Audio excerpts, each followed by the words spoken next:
Sean bienvenidos al otro lado del cuento. Nuestro cuento de hoy es La Caperucita. ¿Podrías imaginarte una niña atravesando un bosque solitario, lleno de animales salvajes por encargo de su mamá? Pues ese es el argumento inicial de La Caperucita. Este es un cuento muy diferente a otros porque existe la posible muerte de la protagonista. Por eso, aunque todos conocemos la historia de nuestra infancia, no ha sido adaptada al cine infantil, como ocurre con otras historias como La Sirenita o La Bella y la Bestia. Algunas versiones de La Caperucita se relacionan más con el cine de la fantasía, del suspenso o incluso del terror, como la adaptación de La Chica de la Capa Roja en 2011, o la recopilación de cuentos llamada En el Bosque de 2014 con Johnny Depp como el lobo. Todo esto ocurre porque La Caperucita es un cuento de advertencia. Es una historia que pudo haber surgido por cosas terribles que pasaron en los bosques de Francia y que mencionaremos en el análisis. Pero empecemos primero por el cuento. Hay tres versiones muy importantes de La Caperucita. Iniciaremos con la más antigua, llamada De Puela a Lupe y Zoroata, o de la niña salvada de los lobos. Fue escrita hace 1000 años. La historia inicia con una niña de no más de 5 años. Ella es llevada el día de Pentecostés para ser bautizada. Ese día, su padrino le regala un manto tejido de color rojo.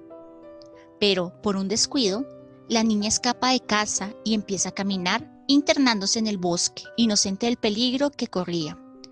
Una loba la ve y la lleva a su cueva para alimentar a sus lobeznos.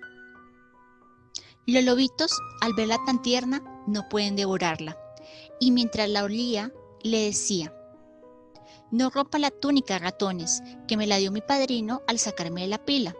La niña pensaba que los lobos eran ratones. Así finaliza la historia con una moraleja: Dios ablanda a las almas más feroces.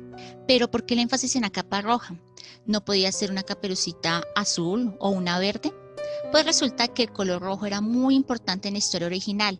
Como mencionamos, la niña es bautizada y la capa roja representa la sangre de Jesús que protege a la niña del mal. Con el tiempo, en la religión, el rojo pasó de ser protección divina a representar pasión o peligro asociado a la sangre.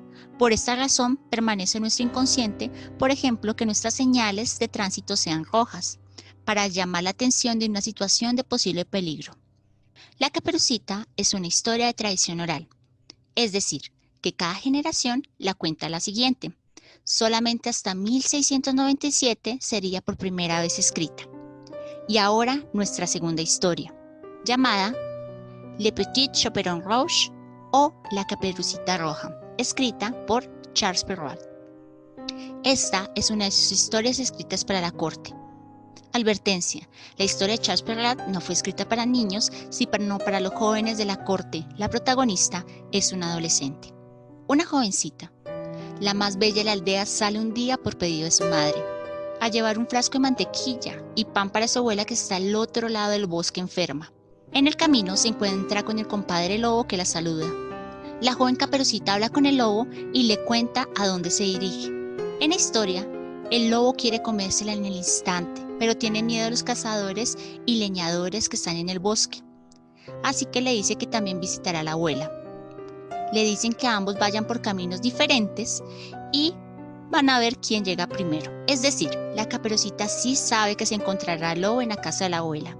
Mientras la Caperucita se queda un poco distraída recogiendo flores en el camino, el lobo llega primero y engaña a la abuelita fingiendo la voz de la Caperucita y se la come a la abuelita de un solo mordisco. Luego se acuesta en la cama de la abuelita y se disfraza como ella. La niña, al llegar a casa, golpea la puerta y al escuchar la voz ronca de la abuela se asusta un poco, pero luego piensa que debe ser por el resfriado que tiene. Al entrar, ve a la abuela bajo una cobija. El lobo le pide a la Caperucita que deje todo en el estante y que se acueste a dormir. Caperucita se desviste y se mete en la cama con el lobo. En otras versiones aún más escalofriantes de esos años, el lobo le pide a la niña que lance la ropa al fuego, lo que quiere decir que ya era de noche. Y ahí empieza la conversación que todos recordamos. Caperucita empieza a decir: «Abuela, ¿qué brazos tan grandes tienes?». «Es para abrazarte mejor, hija». «Abuela, ¿qué piernas tan grandes tienes?». Y así siguen hasta llegar a la pregunta final: «Abuela, ¿qué dientes tan grandes tienes?». para comerte mejor. Y diciendo estas palabras, este lobo malo se abalanzó sobre Caperucita y se la comió. Este es el final de la historia que Perrault concluye con la muerte de la protagonista y que acompaña con una advertencia que nada tiene que ver con la muerte. Así dice la advertencia escrita por Perrault.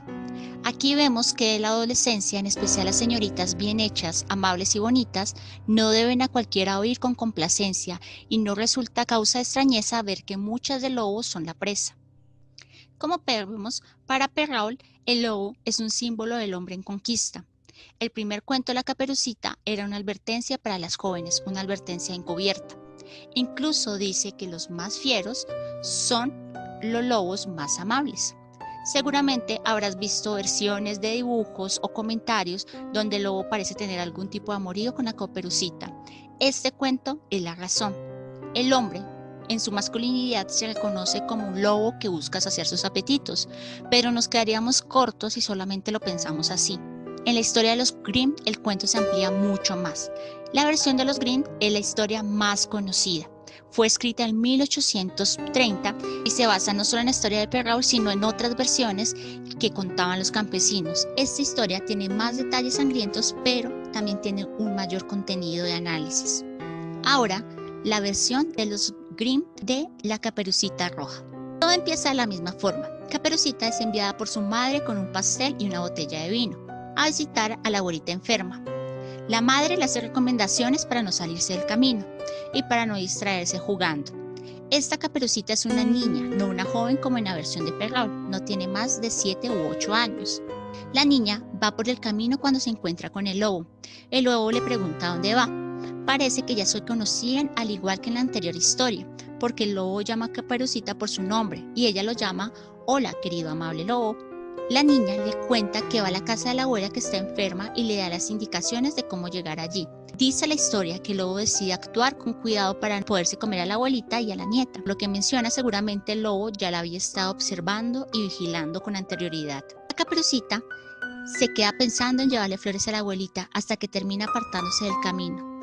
El lobo mientras tanto se ha apurado y llega donde la abuelita, nuevamente la engaña, devora de un solo bocado. Luego se mete en la cama con la ropa de la abuelita. Caperucita retoma su camino. Al entrar, la niña se aproxima a la cama y el lobo se encuentra cubierto, pero se alcanza a ver partes de él. La niña empieza a preguntar: oh abuelita, ¿qué orejas tan grandes tienes? Es para oírte mejor. Y finalmente llega a la parte que todos conocemos, a la boca. ¿Y qué boca tan grande tienes? Para comerte mejor. Salta sobre la Caperucita y se la come un solo bocado. Luego, agotado y lleno, se acuesta a dormir, pero empieza a roncar tan fuerte que por todo el bosque se escuchan sus ronquidos. Un cazador que pasa por allí se asusta y piensa que la abuelita puede estar enferma. Al llegar, encuentra la puerta abierta y al lobo dormido. El cazador dice: así te encuentro aquí, viejo pecador. Hacía tiempo que te buscaba. Así dice en la historia original de los Grimm. El cazador piensa en dispararle, pero luego reflexiona sobre abrir al lobo para ver si puede salvar a la abuela. Cuando lo abre, descubre con sorpresa que no solo está la abuela, sino Caperucita. El lobo está tan profundo en su sueño que no siente nada.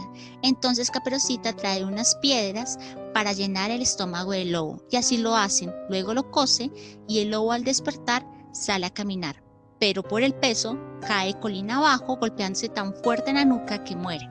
Al final la Caperucita dice: mientras viva, nunca me retiraré del sendero para internarme en el bosque, cosa que mi madre me había ya prohibido hacer. En una siguiente versión, otro lobo trata de engañar a Caperucita, pero ella, ya advertida, le cuenta a la abuelita y juntas terminan cazando al nuevo lobo. Y ahora la otra cara de la historia. Releamos el cuento.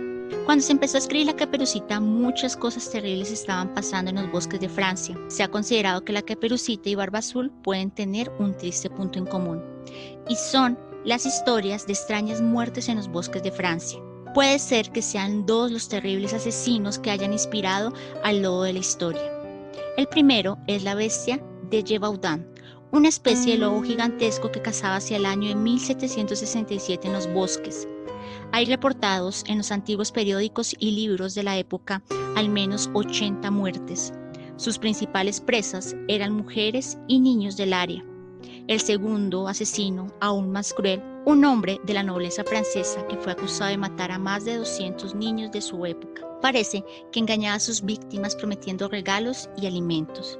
Muchas personas en Francia escucharon los detalles de esos asesinos e iniciaron las historias que conocemos hoy en día. Seguramente Caperucita, Barba Azul y otras pueden tener su origen en estas situaciones de la vida real. Pero llevemos la historia a la actualidad. Son 3 las lecciones de la Caperucita aplicables a la actualidad. El lobo siempre está suelto. Hoy ya no tenemos que atravesar bosques, pero nos encontramos en un espacio que puede ser peligroso y es el Internet. No entendemos a veces cómo la Caperucita hablaba con un lobo en medio del bosque. Nos parece ingenua su actitud, pero la nuestra también lo puede ser. Piensa en las ocasiones en que hemos aceptado a gente desconocida en nuestras redes sociales e iniciamos conversaciones con ellas. ¿Acaso no estamos teniendo la misma actitud que Caperucita? Y es que el lobo ya no se va a presentar con orejas y cola. No todas las personas que se presentan de forma amable son buenas personas. Muchos te dirán solamente lo que tú quieres oír. Y seguro me dirás que no le das tu información a nadie, pero tomas fotos de tu casa o de ti mismo dejando información valiosa en manos de personas que pueden ser mucho más peligrosas que un lobo. Eso es lo que está pasando con el grooming, donde inicias una conversación con alguien desconocido, un muchacho amable y guapo, o una niña divertida y simpática. Detrás de la pantalla puede estar un viejo lobo malvado, como decía el cazador. Pero existe un aspecto muy positivo en el cuento, y es cuando la Caperucita sale del lobo. Esos momentos en las historias se conocen como transición. Al salir del lobo, la Caperucita sufre un segundo nacimiento simbólico, es decir, cuando ella sale, renace como una persona con otra actitud frente a la vida. Significa que todos tenemos una segunda oportunidad después de un error. Aunque la Caperucita es comida por el lobo, muy al tipo de la historia de Jonás en la ballena, después de una gran oscuridad, la Caperucita sale del lobo más cuidadosa, astuta y ya no va a ser la víctima. No es la princesa indefensa dispuesta a caer en las trampas del lobo siempre y esperando que cualquier príncipe venga a rescatarla. La Caperucita es el cuento de las advertencias, pero también es el cuento de las segundas oportunidades.